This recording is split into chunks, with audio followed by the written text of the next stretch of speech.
Today, we're lucky because we have handheld video games. Because what else are you supposed to do on the shitter? Hey! No, back when the 2600 was around, you had to play on the TV, typically in front of your parents. That is not a place to play X-Men on the Atari 2600. Now, we could talk about the Microvision from 1979, but then I'd have to make a new intro, and that would just be too much work. This is the Vectrex console. Yeah, you can play it without your parents watching now, because it's got its own monitor.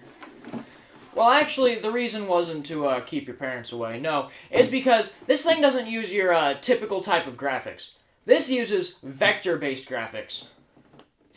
Now, if you don't know what that means, search it up. I don't really know how to explain it. Instead of line being built of squares, line be built of line. So with your Vectrex, you literally just push up on this lever, and the controller just pops out, and this is your controller. Now, for 1982, it's a pretty badass controller. I mean, it's got a self-centering analog joystick. That's something Atari couldn't get right. And it's got 4 buttons. Now, it's kind of weird like this because it's supposed to be set on the table, but voila. And if you don't like this controller, well, too goddamn fucking bad.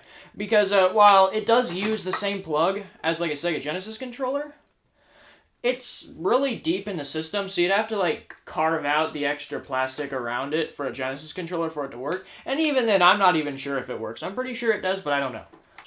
There is a second controller port.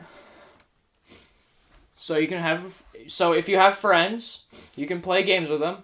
I mean, too bad I don't have friends, but that's okay. And then here's your power switch, which it's an interesting power switch in the sense that, so you turn it, that turns the system on, and then you continue turning it, that raises the volume, okay? And this is your reset button. Every old console has a reset button. Now, the nice thing about the Vectrex is the people who made it knew they'd be worth a lot of money in the future. So, they put a built-in game, so when you bought it and went broke, you could play it. You'll just turn it on. Wait for the monitor to warm up. Mindstorm. Now, if you notice one thing, it's not in color. And that's because color wasn't invented yet. So, they included these little covers for each game. You just kind of put it over the monitor, and voila, your game's in color now. So, this is Mindstorm. Look familiar to you? Yeah, that's because it's basically Asteroids. Except better. Arguably. See how it's not pixelated? That's because of the magic of vector-based graphics. But what if you could afford video games? Well, they didn't make very many of them, but I do have one. Of course, you got good old-fashioned Berserk. Now, this is a cartridge. It's a little fat, but otherwise it's about the size of a 2600. Now, it doesn't have end labels, so if you have the games on the shelf, that sucks. Good thing I only own this game, so, you know, I don't have to worry about that. So, yeah, you just insert it into the side, like that, turn your system on, and sometimes it works. There we go, first try. Berserk. So, it's your typical Berserk. I mean, honestly, it's a pretty decent port. This is a really cool system, but what happened to it? Well, this system was released in 1982. You see a problem with that? Well, I do. Guess what happened the next year after? The stock market, the video game stock market, went so, yeah, Atari lost billions of dollars, ColecoVision went out of business, Mattel pulled out of the electronics business, General Consumer Electronics, if I remember correctly, also went bankrupt. And the Vectrex kind of died. I think there was a little bit of life after 1983, but there wasn't much. But considering this thing was out for a year, it was pretty impressive what came out for this. It didn't have the biggest library, but it had a decent chunk. It had 3D goggles, which were ahead of its time. I don't think they work very well, and I wouldn't know, because they're more expensive than the system, which is saying something considering this thing is like $600.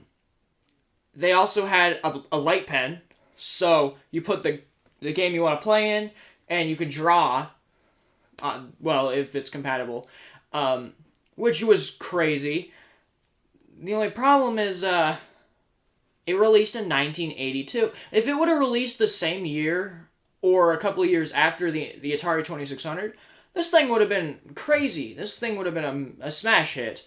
But it came out in the wrong time, and I shouldn't say it was too little too late, but it was definitely too late. But it's definitely a cool collection piece. And,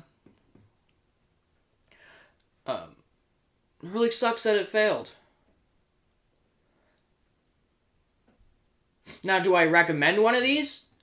No, please don't buy one of these. The games aren't good enough to warrant spending $600 on the console. So please don't buy one. The only reason I bought one is because I got a really good deal for a boxed one. Otherwise, I wouldn't have owned one. I wouldn't own one. People on the internet really over-exaggerate when they say, "Oh my god, this is a one-of-a-kind video game system, because it's in vector-based graphics." It really doesn't make much of a difference. So, I mean, it's cool, and it's a good idea and concept, but it's not really as crazy as people say it is. It's really overhyped on the internet. I mean, I'd honestly still probably just rather play an Atari 2600, honestly. Unless you get a really good deal on one of these, please don't buy one. It's not worth what they go for. Unless you're a diehard collector that just wants to put one on his shelf.